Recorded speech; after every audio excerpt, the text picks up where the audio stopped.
and one of the things that stands out in my mind is when I got hit by a car. Oh, God. And so what had happened was, and again, apologies if I get some of the details wrong.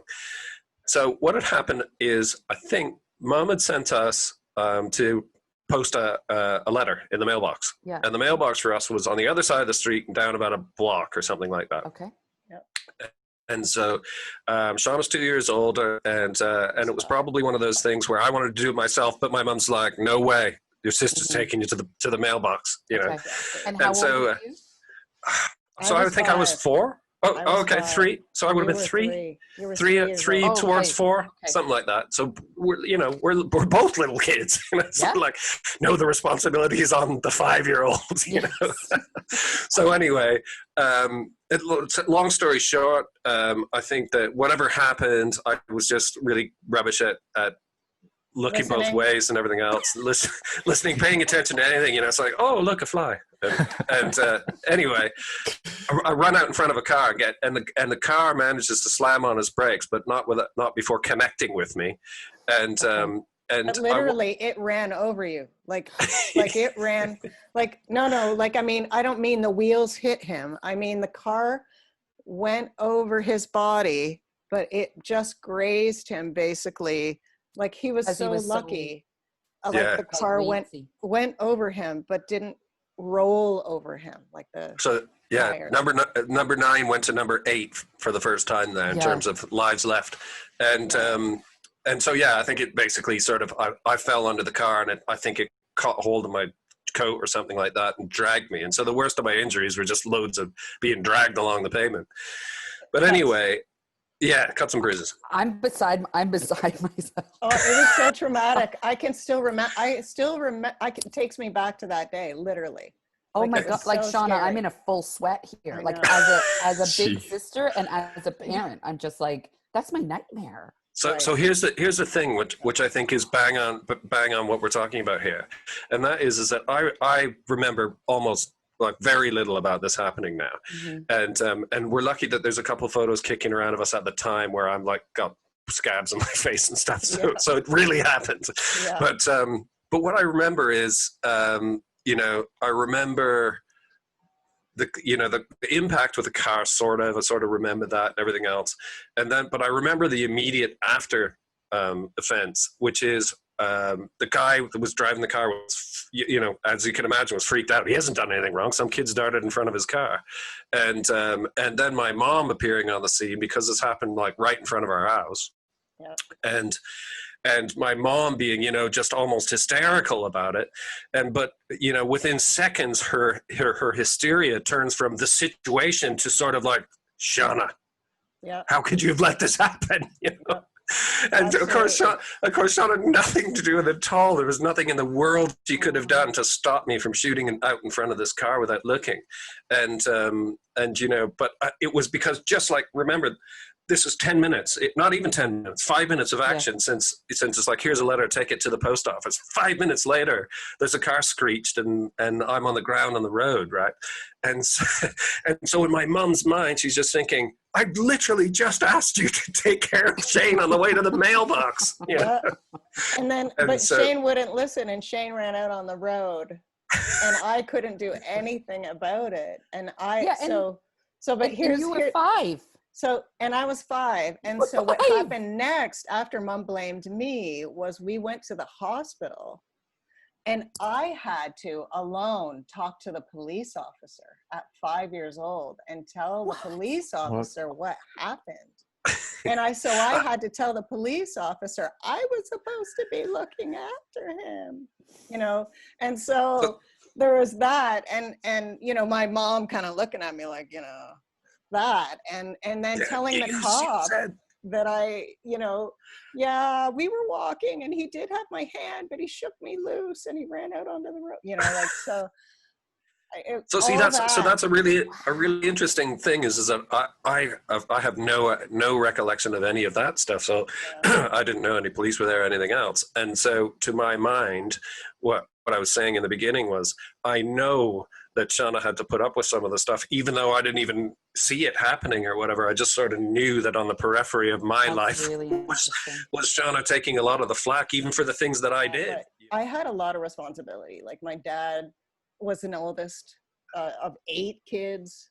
And so he would always say that the oldest had to set the example, you know, always be in charge, take care of my grandma Stafford, so my mom's mom, used to send us letters, and at the bottom of every single fucking letter, sorry Finn, It's fine.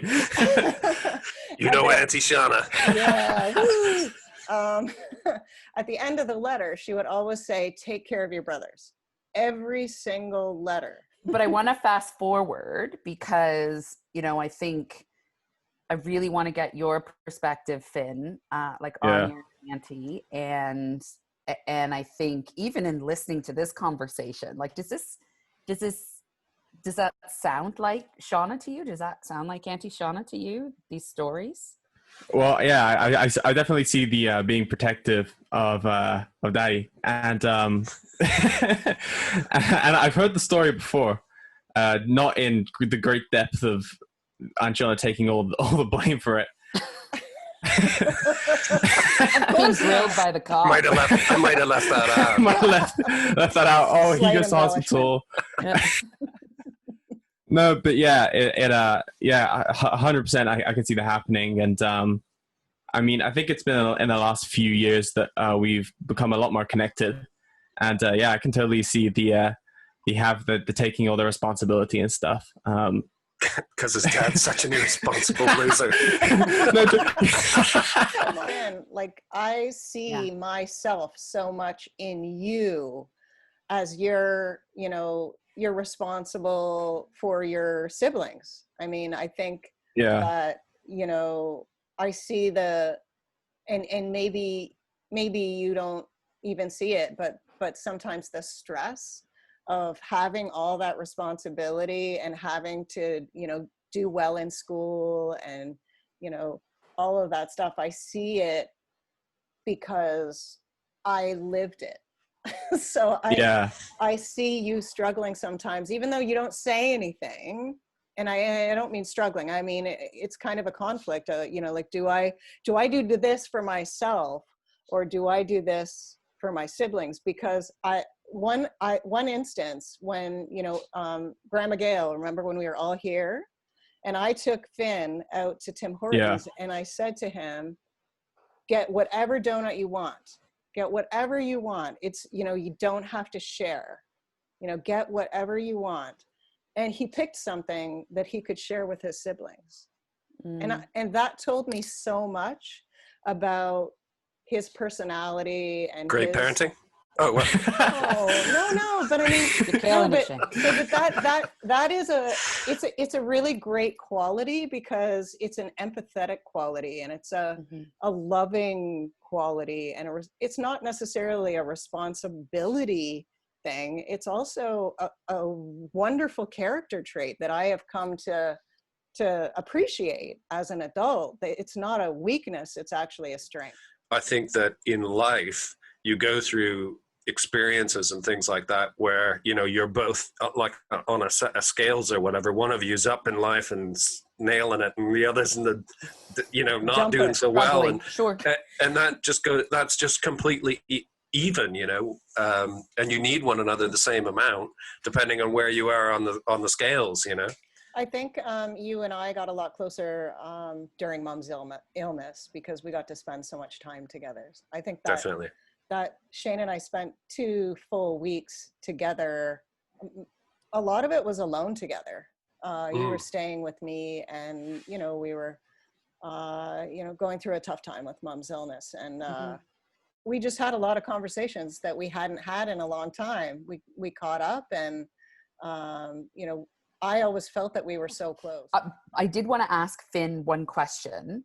So your auntie talked a little bit about this connection with you about being an empath, right? Like, so how does that feel like when, as the eldest, as this bubble wrap protected baby, right? Who was so valued until the other ones came along. Then they were like, boom, we can make dozens of these things. Like how does that feel to you, as a young man, and the eldest? Yeah, so they've also told me the stories about literally how they were so paranoid about me, especially. But I think with them, it was almost like they knew after they had me and when they had my sister, they basically knew exactly what to do this time around to make sure that they did it all right and they didn't have to overdo it or anything. I think with having me as well, it's probably easier because I'm there to almost influence my brother and sister as well and look out for those guys. And going to your story of you guys walking to school, I walk to school with my sister every day because our school's just down the road. So we're really connected in that way. And I'm always looking out for my sister. And I also get on really well with my brother too. So I'm always looking out for him. So yeah, it's just kind of it sort of reminds me that what you do in a way when you have subsequent siblings like that is your surrogate. You're creating a surrogate Parent. of yourself, right? Yeah, absolutely. And that's got to be tricky to deal with in a way. The positive side of that, and I don't know, I'm looking at Finn here. You start to yeah, it's coming, man. But actually, in a way, the eldest is the first one to join your team of adults. In the beginning, when I was saying about if Shauna and I were like, it was us and them in the beginning because we were the little kids and they were the parents. But the eldest one, certainly, and I'm only talking about my family here, the eldest one, Finn, has sort of taken on this role of he's joined the adult team already. He's the first one in. Hey, mate, come on in. Yeah. You're in the adults team now. Yeah. And so when the other two have gone to bed, for example, Finn's still up, and so things switch a gear then. And for the last hour that he's up, he's one of the grown-ups. He totally is. And that carries over when one of the other ones wants to walk to the store in town or something like that, and it's not a million miles away, but hey, it's 2020 and you want them going on their own, and so it's suddenly like, oh, okay, well, where's Finn? Because you're not going to the store on your own, and I'm sure as hell not going. Drink. I can't go. I'll speak for yourself there. I remember, so at Grandma, it's funny that you say that because at Grandma Stafford's house, the adults used to sit in the kitchen and the kids would sit in the living room or whatever. Yeah. And I was allowed, when I was about 8, to sit in the corner of the kitchen counter right beside the cookie jar and listen. Wasn't allowed to talk, but I was allowed to listen in on the adult conversation. And I just want to quickly, we're going to run out of time, but I want to say that when Finn was born, he was the first one. And I remember Shane calling me. You had run out because you couldn't use the phone inside the hospital. But you were outside, and you were afraid, like you were a little bit nervous. And he was, I said, "You're going to be amazing. You're going to be an amazing parent." And I remember that phone call and thinking, and now look at Finn and look at your kids and your family, and it's just amazing what you have done. And the kids that you've raised, But that should have been the topic, really, is how amazing that I've done. But that's what an oldest does. We'll do another episode. That is an oldest trait, though. That is an oldest trait, is to lift up your siblings. I'm not going to lie to you. That's what we do, right, Finn? Yeah.